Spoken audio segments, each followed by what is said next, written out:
Welcome to the session number 7 of Patanjali Meditation 102 Yoga Sutras we are discussing. And last week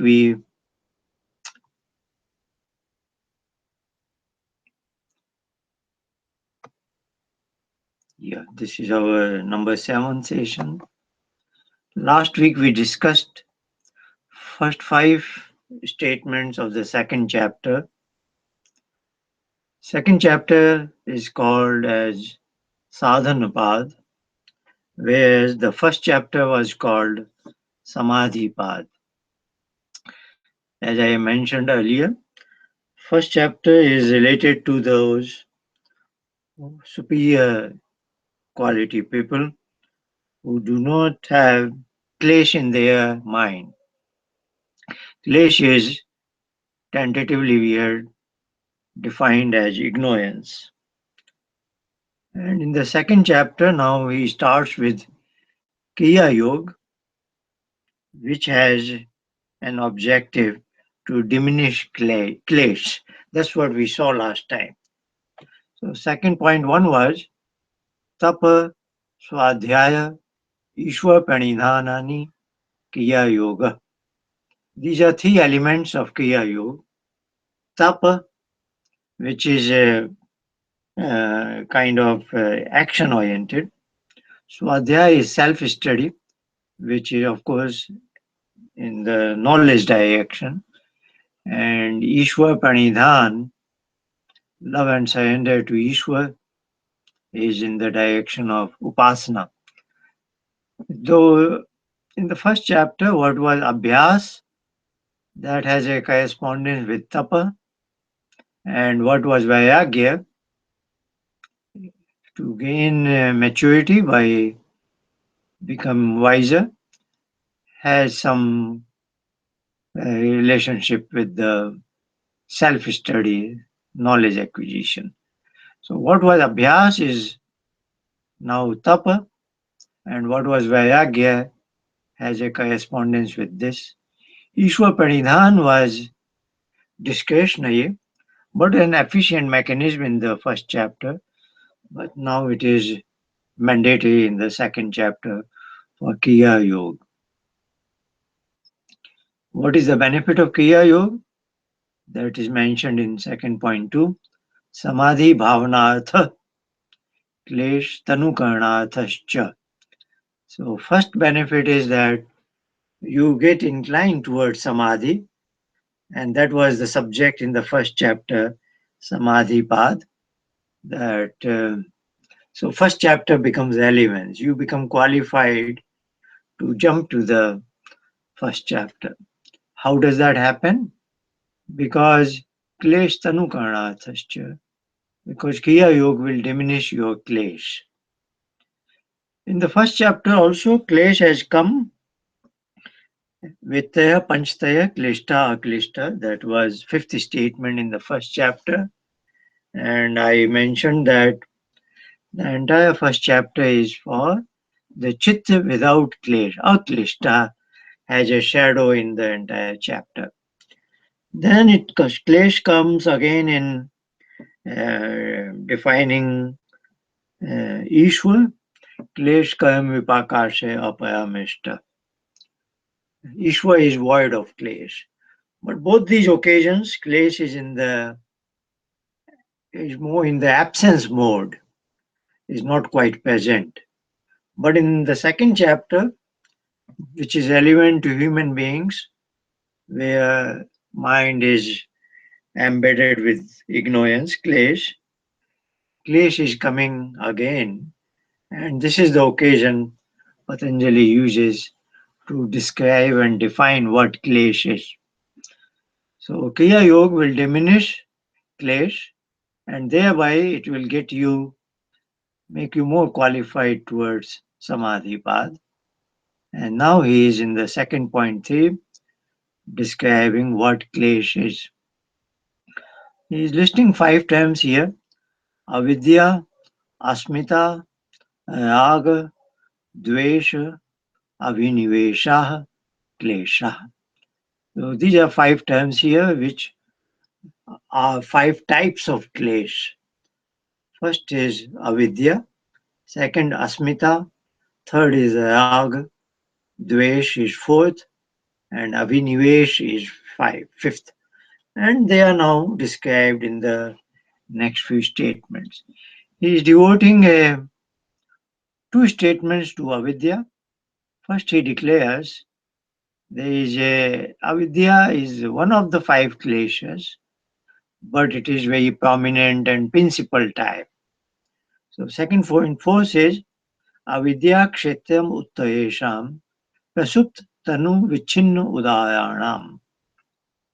Avidya is the ground, fertile ground, for the later four kleshas, which take birth and may not appear as such because they are in sleeping mode, or they are in very minuscule mode, or they are overpowered, or they are weakened, but they are still there. So he is identifying avidya as the principal klesh which gives rise to birth of others which may not show up, but nevertheless they exist in our mind. Second point five was specifically devoted to what avidya is. Avidya is a term used in day to day Indian usage also, which is basically ignorance. But here, the way he has put it is not lack of knowledge, it is more in the direction of wrong knowledge. You, the true knowledge is to know a thing as it is, but if you know something differently, that is wrong knowledge, that is avidya here. He is listing four terms here, and there is a matrix of another four terms counterpart. So, what they mean is to consider something which is anitya, non eternal, as nitya, as eternal. Like we take care of our body, our properties, etc., as if they are going to live forever. So, they are non eternal, but we treat them as eternal. Ashuchi is impure, Shuchi is pure. Again, human body is a good example. We, it is ashuchi, it is impure. We know it consists of all kinds of waste elements, but still we are very much attracted to our own body and other human bodies. We forget then it is an impure system, but still we are too much attracted to it. What is dukh? What is pain and misery? We sometimes take it as sukh. Let's say we know certain substances, alcohol, drug, and many other things are harmful. They will cause pain, but we derive some pleasure, momentary pleasure out of them. We consider them as source of joy and pleasure. So we are, though it is cause of pain, but we consider it as a cause of pleasure. Anatmasu, where there is no consciousness, but we consider it as that's where consciousness is. For example, the human body, of course, at this stage, I am awake, I am alert.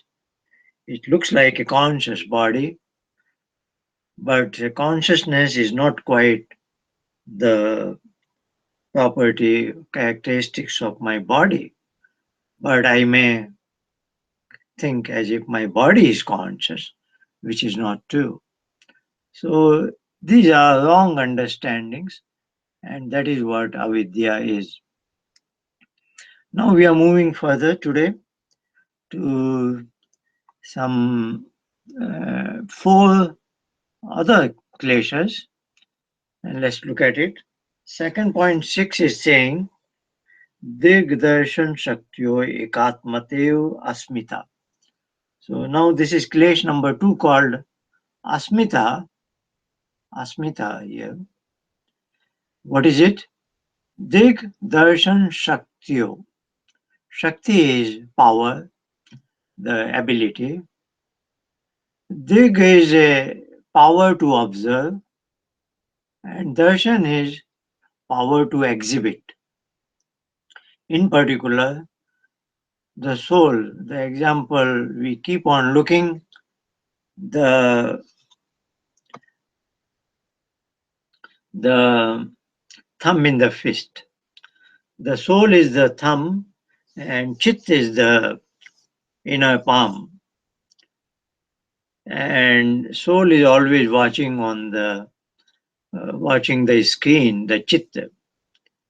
Now, there are two distinct elements here. This is the observer, and this is something to be observed. Now, it is to consider as if these two units have become one.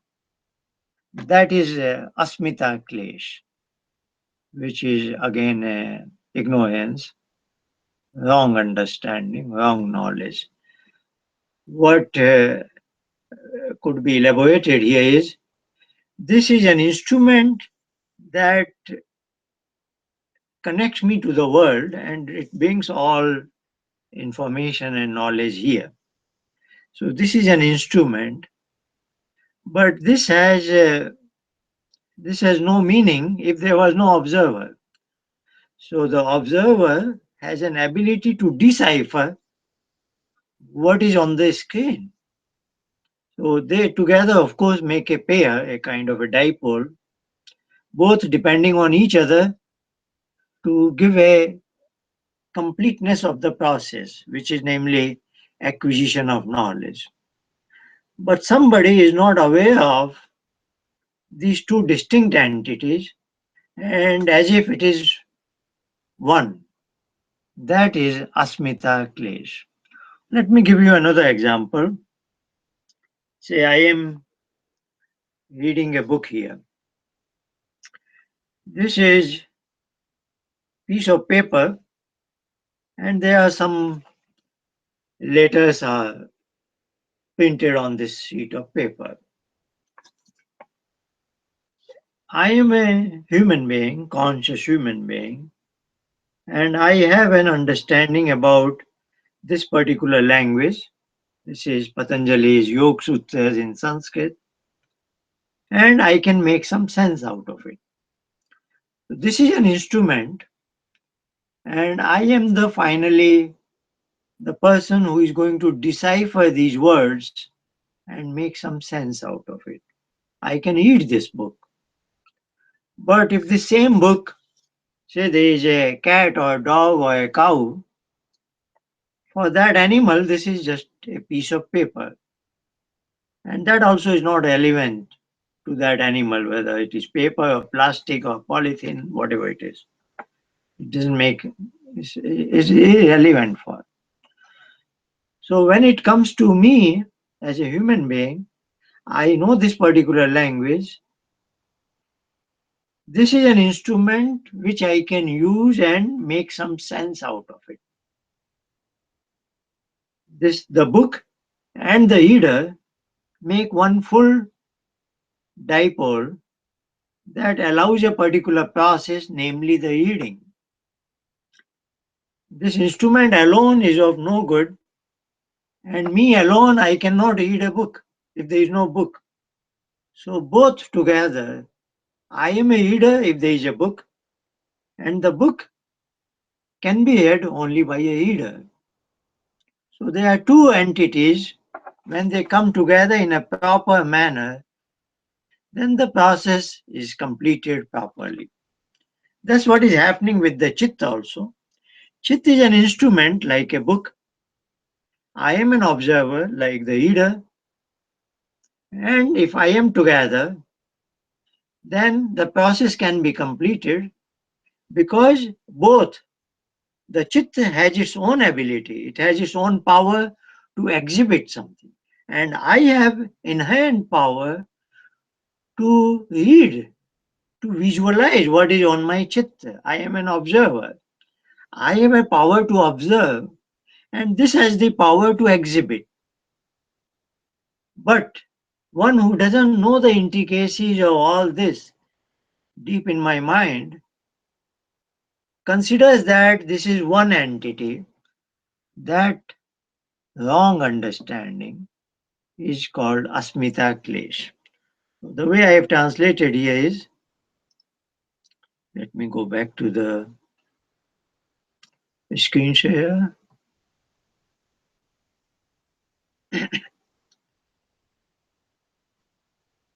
So, second point six, English translation is instrument to observe or instrument to be observed is treated as the observer, which are two different entities. Then the I-ness. I-ness is an English translation for Asmita. So that is Asmita Klesh.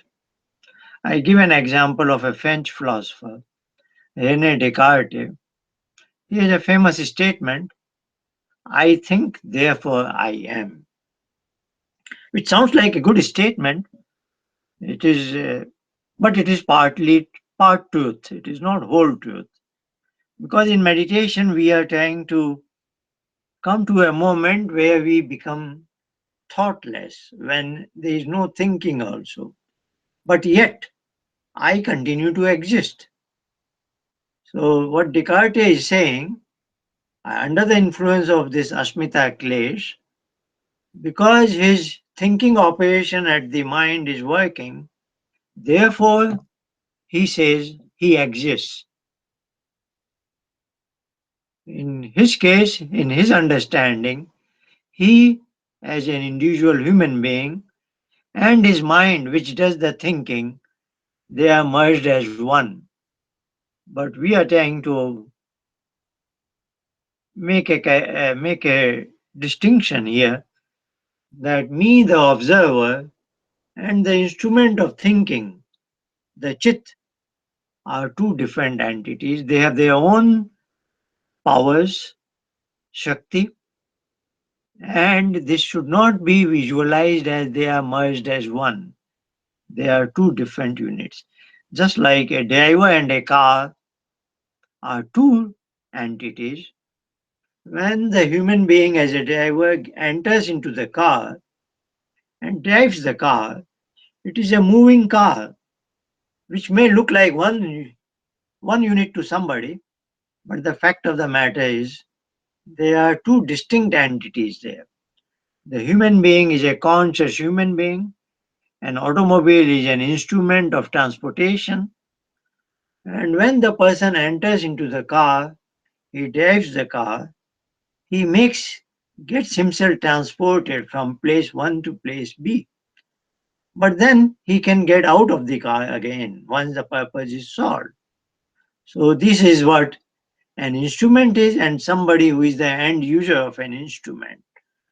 To treat them as one in an eternal sense is not a correct statement. So that was about Asmita Klesh. Now we move on to second point 7. This is Sukhanushayi Raga. So he is describing the Klesh number 3, Rag, as Sukh is pleasures. These are sensual pleasures. These are not deep inside that blissfulness. So Sukh, and there is a negative counterpart of Dukh. This is joy and pleasure, while this is pain and suffering. So they are because I am connected to my five senses. It is brought, these are sensual pleasures or pain, where our five sense organs are participating. So here the statement is Sukha Anushayi Raga. Anu is a prefix to follow something. Shayi is to be with it. So what it literally means is, say I have enjoyed a sensual pleasure, say I eating a particular dish and a delicious dish, and I enjoyed it, eating it. That gave me a sukh. That was a past experience. But now, as I am sitting here, my mind goes after that source of pleasure, that particular delicious dish, which is not in front of me, but my mind is going after that. Because when I enjoyed that dish, that left an impression on my mind, and that's called vasana also. And then I wish to follow it again. So that is a clash called rag, and here it is. It is my wrong understanding that I attribute that momentary pleasure with that particular dish. Actually, what had happened was at my chitta. When I was eating that dish, the taste which was picked up by my taste buds was transported up to my mind, manas and ahankar and chitta, and it was displayed on chitta. The way it is displayed is the chitta goes through a modification. Chittavritti, that is what is chittavritti. And I get so excited with it. Oh, that's so good. It's a very pleasant taste. But for a meditation practitioner, it is nothing but a chittavritti. It is not, it is just a modified state of your mind. Your mind goes through all kinds of changes, transformations, and modifications. And as a practitioner of Patanjali Yoga, my objective is to subdue all those modifications. But just because I have eaten something, I get entangled into such modifications of mind and forget that this is not actually that particular dish. It is merely happening on my chitta. And that lack of understanding or wrong understanding is a clash called rag, where I associate something which is desirable to an object which is a material object. Actually, I am forgetting that all those transients are happening on my chitta, and I am different from my chitta. So, because I am inflicted with avidya, I am inflicted with asmita, now I am carried over by certain objects of pleasures. And there is a similar clash. So let's say English translation of second point 7 is tendency to follow the objects of pleasure is rag. I am translating as attachment. The same thing in the negative direction is called dvesha. The second point 8 is dukhanushayi dvesha. So sukh is replaced by dukha, rag is replaced by dvesh. So tendency to avoid the objects giving pain is dvesh. I'm translating as aversion. So the explanation will be same. Again, I associate certain human beings, certain material objects as if they are source of pain. Actually, they are not source of pain. It is just that at my chitta, the modifications are slightly unlikable to me. They are not to my liking. So I characterize those objects, those human beings, as if they are a source of pain and to me, which is not true. So just because I was with avidya and that caused asmita and now I am in dvesh. There is one more final fifth element, fifth type of clash that is called abhinivesha. Abhinivesha. This is he is describing as this is very subtle type.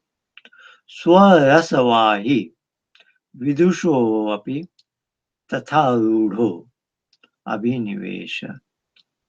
This is a self-perpetual, so or instinctive tendency. What is it? Fear from death. So we all have a, by birth, we are, when we came into this world, we are embedded with the instinctive force in our mind, which is embedded deeply in our mind, which for a common man we characterize as survival instinct. So, very instinctively, we want to get away from death. If there is a fire, there is an explosion, or something is there, even a child, we all rush in the opposite direction. We don't think and decide, and at that time, it's very instinctive. So that is something programmed in it. That has a good purpose because if there was no survival instinct and it was so easy to commit suicide, a lot of people will die very fast because life is quite challenging. And there are moments when we tend to give up.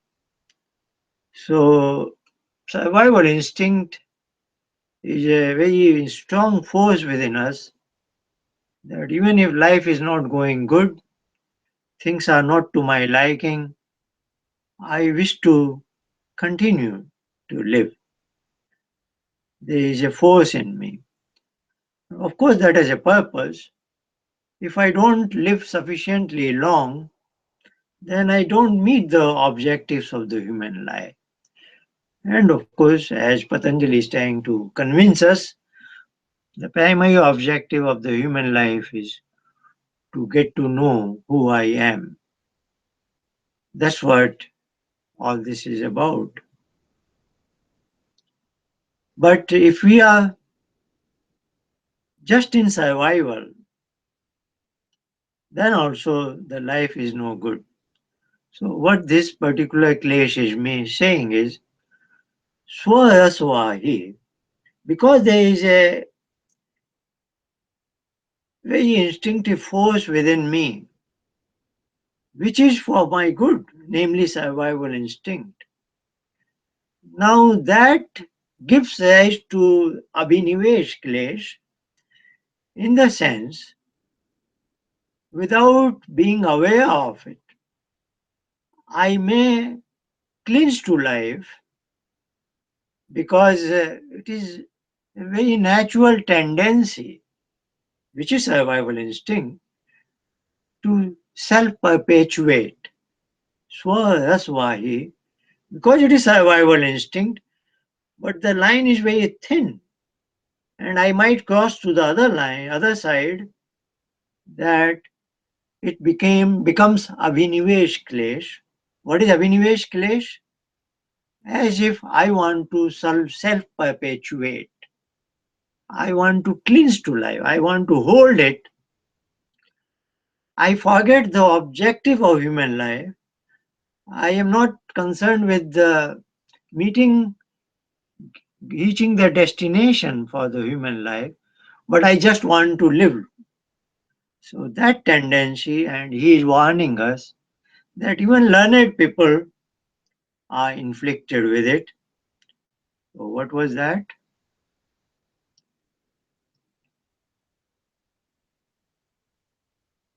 Instinctive tendency of fear from death. This tendency is to self-perpetuate, is clinging to life, and it exists even among the learned people.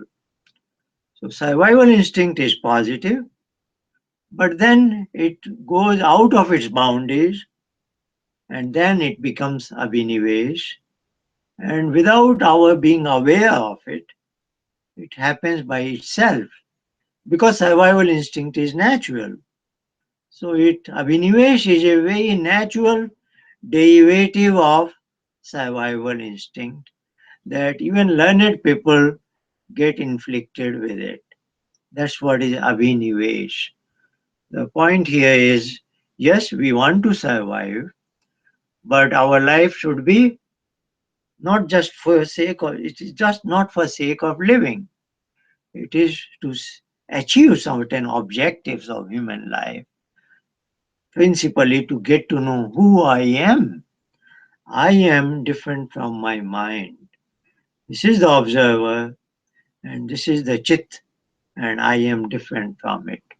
And I can disconnect from it like a driver reaching a destination, alights from the car and disconnects from it when the objective has been met.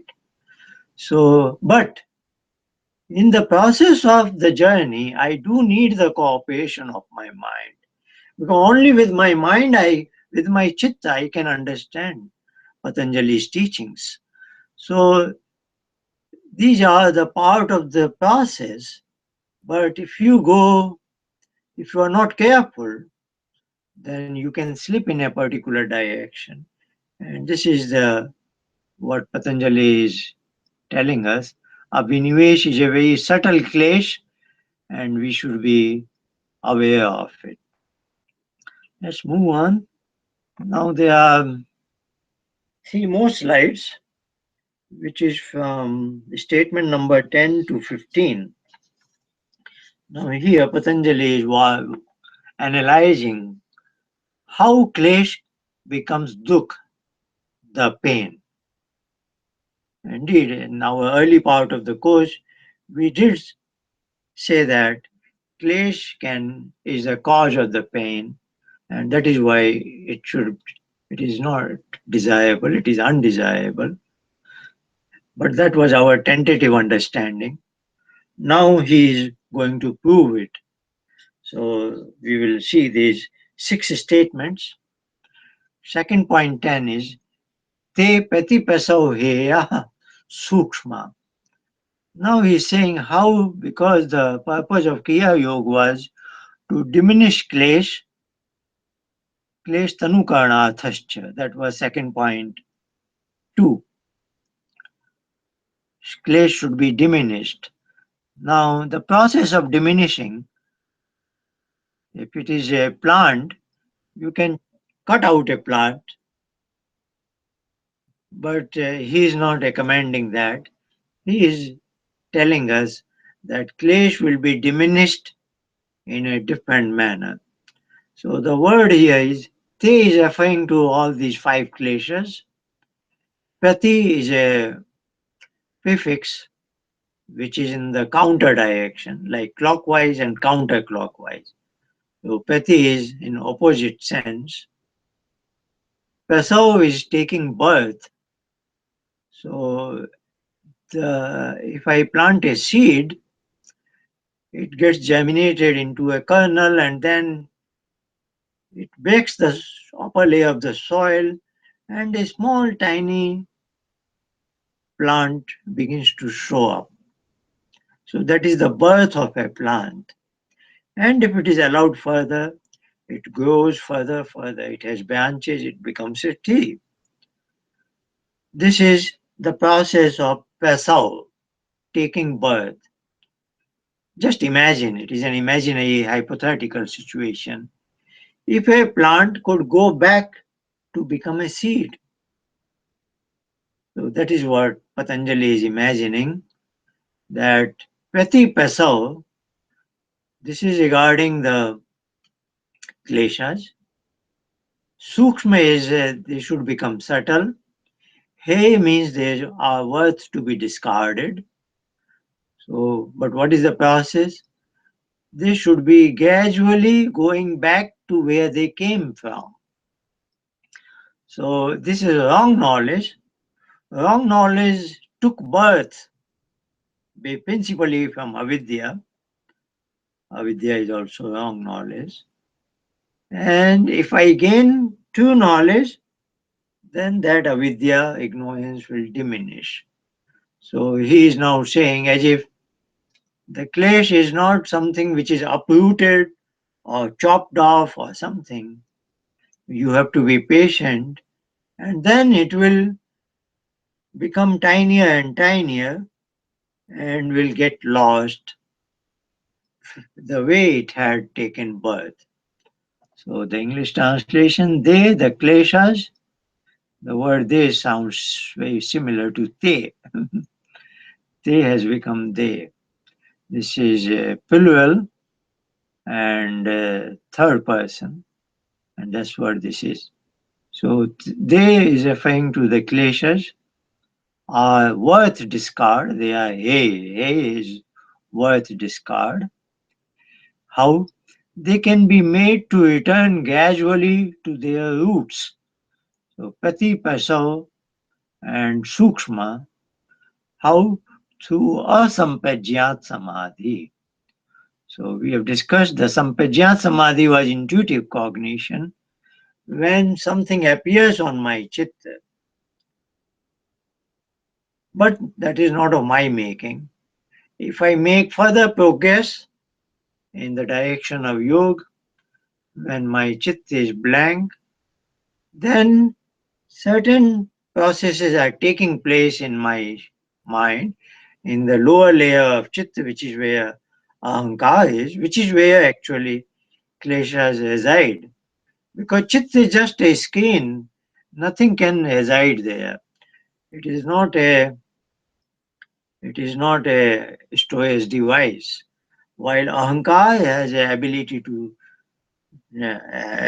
to store something, good knowledge, true knowledge, as well as wrong knowledge. So what Patanjali is saying, when my chit is absolutely blank, I am in asampajyat samadhi, then the kleshas are going through this process of diminishing. Second point 11, he is saying, dhyan heya stadvittaya. Now, hey is again here, which is word discard. Now, this third is that vittaya is modifications to my chitta. Now, this is related to klesh. Now, this is related to the modifications caused by klesh. The second point 10 was saying, how do I get rid of klesh? Second point 11 is saying, how do I get rid of the modifications caused by klesh? So this is 11. So here he says, dhyan, meditation is helpful.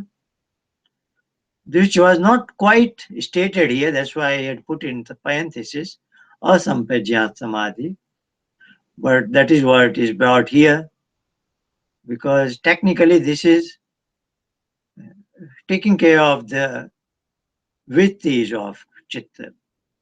So he's saying their modification, there is for klesh. Kleshes count cause modifications on mind skin, and those modifications are discarded through meditation practice. So if they are kleshas, they will cause vritti, like we have discussed. Rag will cause its own vritti, which is pleasant, so to say. Dvesh will cause its own. So all those modifications will be there. And of course, as you are in the process of diminishing klesh, there are kleshas are still present and they are causing modifications. And you want to bring them also to a stage that they are absent. So one is you desire absence of kleshas, and as long as they are existing, they are causing modifications, and you want to an absence of their modifications also. Second point 12. Now he is going specifically what I said, clash causing pain. These are four statements, 12th, 13th, 14th, 15th. Let's look at them. Second point 12 says, Klesh Mulah Karmashayo Disht adisht janma vedaniya. So klesh is the mool means root. Kleshas are the root of the karma and their impatience. Karmasha is karma, and as we go on performing it, it leaves certain impatience that is called karmasha. And upon its ripening, so there is a gestation period. So I perform a karma, it doesn't disappear, it leaves an impression in my mind. Then it goes through a gestation period. Until then, it is called karmasha.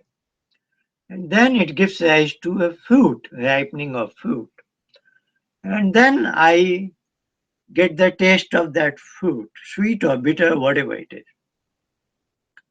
So he is making a statement that clash is the root. Inflicted with clash, I try to make an effort, the worldly effort, that is a karma that leaves karmasha, and after its gestation period, it gives rise to a lot of rewards of my karma in the present life or in the future life. Janma is life, Disht means present life, Adisht is future life, and Vedaniya means it has to be experienced. You cannot get away from it. So, what he's saying is kleshas are the root of the karma and their impatience, which must be experienced in the present and future lives. So, there is an allusion to so called law of karma that what you have performed, you will be rewarded. So, his sequence is clash causes karma, and that brings its rewards. Now, he is talking about what are the rewards, in what way we are rewarded. Second point 13 is saying Sati Mule, if the root exists, Sati is existence, Mool is the root. Root was the clash was the root. So if the root being present, Tad Vipako, all Kamasha will be ripened and will give rise to reward in a threefold manner. Three words are there Jati, Ayu, Bhoga. So root being present, excuse me, namely clash being present, the fruits of the karma will be in the form of jati is the nature of species, ayu is lifespan, and bhog is experience and enjoyment. Enjoyment is a technical word. It is pleasure as well as pain, sukh and dukh both. So probably the word experience will be better. That's what I had used here. But the word bhog is a common word in Indian usage, which is generally used for enjoyment. Okay, yes, but it is a technical word here. Bhog, to to experience what is the current state of my chitta, and that can cause sukh as well as dukh, pleasure as well as pain. So what he's saying is, klesh was the root for which I performed certain karma. They left certain impressions. Then there is a gestation period, and they bring some rewards. That klesh being present is saying these rewards will always be there. What are these rewards? In the present life, you already have, you are a human being, you are going to live certainly more years, and in the forthcoming years, there will be a quality of life, mix of pleasure and pain. But in the future, you will have a certain nature of species. For, for example, in the after my death of the current life, I may be born as a human being, as an animal, bird, cow, dog, or whatever it is. So all that is determined by the nature of karma I performed, and nature of karma were dependent upon the level of clash I was inflicted with. So this is the nature of species. Let's take an example that I am a human being and next, after my death, I come back into the world as a dog. So this has been defined as a dog, but now here, even as a dog, I can live 8 years, 10 years, 12, 15, 20, 25, whatever it is. So even in this category of dog, I have a parameter of lifespan. Say that has been defined for me 12 years. Now the quality of life is another third parameter. For example, suppose I become a street dog in India. In India, there are dogs not part of any family. They just live on streets and they pick up some food here and there from dustbins and they have a quality of life. A dog with a lifespan of 12 years as a street dog in India. Suppose the same dog, 12 years of lifespan, is living in an American family. Then his quality of life is different. He has nice shelter, good food in the right time, and good company. Everything is different compared to being a street dog. So you can see these are the three parameters of the future life that are determined by the karma I perform in the life, and the nature of karma is dependent upon the level of clash I am in. Jati Ayu Bhog. Very important statement from Patanjali. Now he is saying these they refers to they, the threefold fruits, namely Jati Ayu Bhog. They cause these fruits are pleasant or painful. Hilad is pleasant, Payitap is painful, Fal means reward or fruits. So these Jati Ayu Bhog, these three parameters, are fruits which can be pleasant or painful. And now he's saying they have a correlation depending on whether the karma I performed as a human being were virtuous or non virtuous. If I have performed positive karma, then they give rise to pleasure and happiness in day to day life. If I have performed vicious karma, he's not using the term pap here, he's just using the word apunya, which are non virtuous. Hetu means they are the cause of it. So law of karma is not arbitrary. In this statement, he's saying law of karma is there is a one-to-one correspondence. If you perform positive, if you don't hurt others, if you don't cheat others, if you do good to others, that is virtuous karma, then they will give rise to positive experiences in the present and future lives. If you have caused harm to others, hurt others, cheated others, have been dishonest and all kinds of crooked ideas, uh, then your life in the present life, in the future years, or in the next life, you will have to experience pain. You cannot get away from these rewards. In other words, there is no forgiveness. So they are the aforesaid twofold fruits of Jati Ayu Bhog, pleasant or painful, and they are due to virtuous or non virtuous actions. Second point 15 is now this is the last statement we are considering today, which is saying because up till now there is something pleasure and sukh and all that. Now he is saying Sarvam, let's read it. Parinam tapa sanskar dukkha hai. Gunveti Vyodhacha Dukhameva Sarvam Vivekinah. So he's saying for all wise people, even so called pleasures of life are basically pain. They don't go after this. Now he is giving an argument why we should not go after worldly pleasures of life.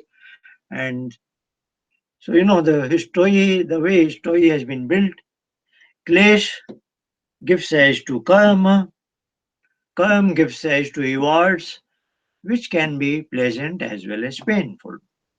So somebody will say, okay, no harm. I will continue to do positive karma so that I have pleasant experiences. So I minimize my dukh. Now he's saying that if you think carefully, all this is worth to be discarded. So even clay should be discarded. That was the root of all this.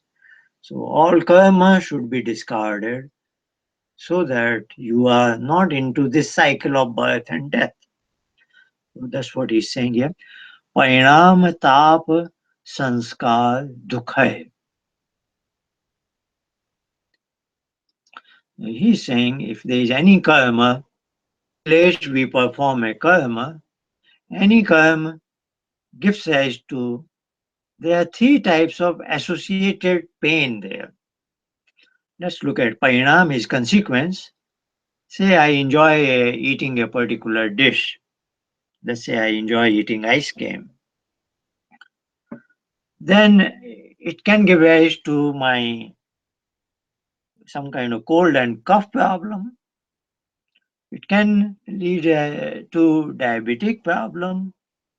It can lead to other health related problem as its consequence. So I am eating ice cream, I am enjoying it, but its consequence can be painful, which is the immediate result. You don't have to wait too long, maybe in few minutes or in next day or in a few weeks. Tap. When I have eaten the ice cream, that pleasure, object of pleasure is gone now. Now I want to obtain it. So I have to make an effort to get ice cream again. I have to go somewhere, I have to work and earn money, buy it. So that itself, tap is coming from the word tapa, making an effort, but that effort is a painful exercise. So he's saying, yes, you enjoy eating ice cream. Its immediate consequence can be painful, or under the influence of that taste which you enjoyed, you may have to make further efforts to get it again. And that is, he's characterizing another kind of pain called tap, sanskar, which is much later in time. Now that ice cream is no more there, and you are not able to get it somehow. This is not the right occasion to eat ice cream. You are in a meeting or somewhere, but because you have enjoyed that taste, your mind goes after that.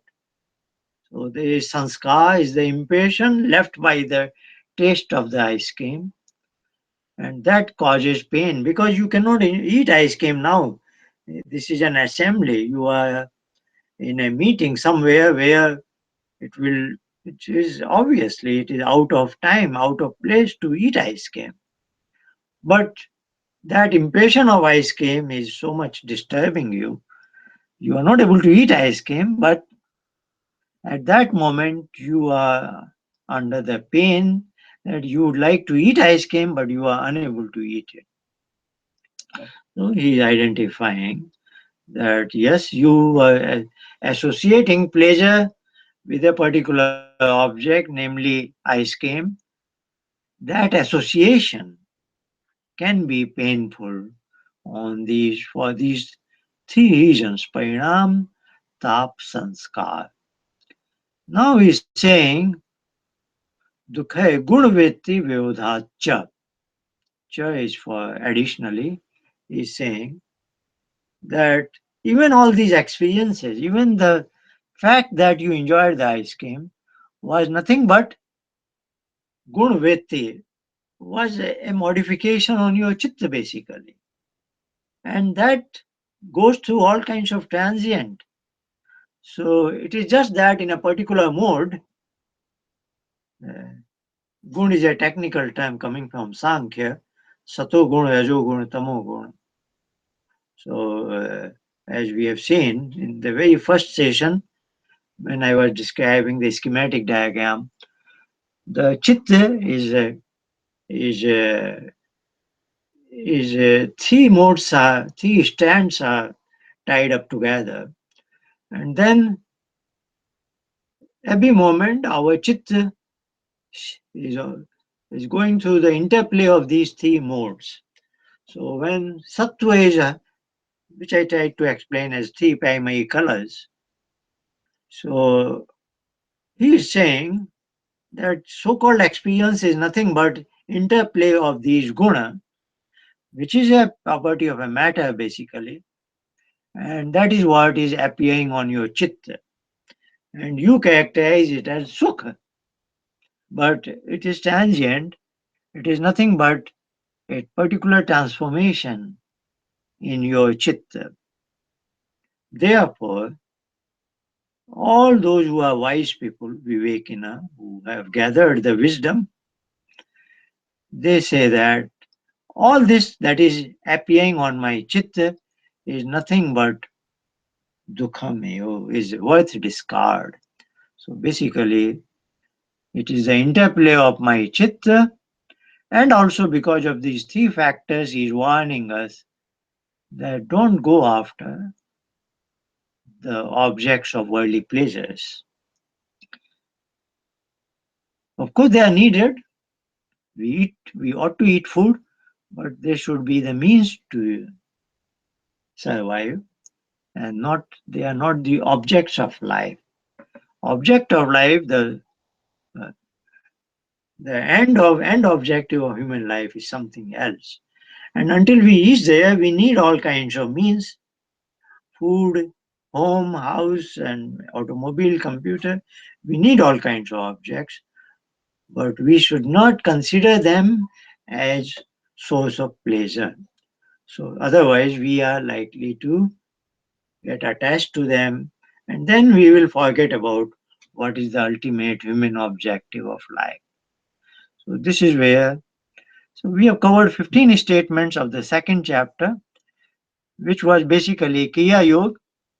Benefit of Kriya Yoga is to be inclined towards Samadhi. How? Because the clash will be diminished. Then he described five kleshas: avidya, asmita, raga, dvesh, and abhinivesh, which is basically wrong knowledge, ignorance. And then he said that due to these clash, we do the dynamics of karma. Karma gives rise to its gestation period, ripening, rewards, and that is what will determine my present life, my future life.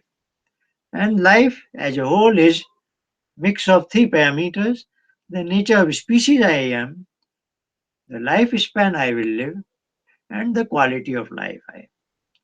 So having talked about quality of life, sukha and dukkha, there is a possibility somebody will say, let me maximize pleasures of life. So at the end, here he has said, even the so-called pleasures of life are worth discard. Let's not go after them, because a wise person knows that finally they are also source of pain. Of course, I enjoy eating ice cream the moment I am enjoying it, but there are a number of several moments before and after that where I had to go extra labor, extra hardship to obtain that ice cream. And there is no guarantee that will always be a source of pleasure. There are occasions in life when I am not in good health and I will be denied eating ice cream. So that is not a permanent source of pleasure. And nevertheless, it is just The source of pleasure also does nothing but causing some modifications on my chitta. So all this is interplay of three gunas, sattva guna, rajo guna, tamo guna on my chitta. So this is not the objective of the human life. So this is interesting. The example is given by who are these wise people. So in a society, there are very few people who are wise to this extent. So there is a classical example that is spider's web. So when you walk somewhere, say in a forest area, you are you are you are obstructed by a spider web. We are familiar with it. If you go in your backyard, sometimes it happens. So what example is given? If this is our whole human body, let's say to the let me go to the webinar room. So the whole human body is a society. I am walking in the backyard, and between two plants, sometimes a spider has made a net kind of a thing. And suppose it hits my shoulder, my legs, something, it is not painful. It is not that painful, and I walk through. But suppose it gets into my eyes. So I am walking like this, and a spider's web enters into my eyes. Then it is very, very painful. So who are these people? That wise people, Sarvam Vivekina. That was the term in second point 15. The wise people are treated as the eyes, like the eyes are in this human body. So human body is a huge body, and eyes are a very small fraction of the body.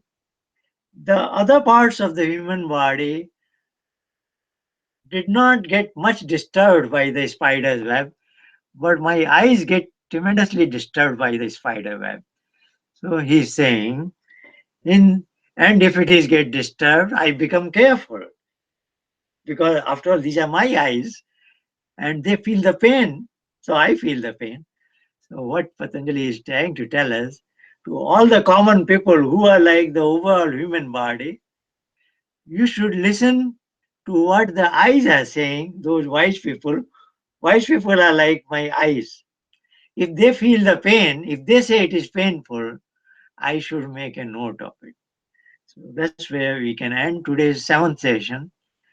Then next section is talking about what is called Chaturvyu, fourfold strategy.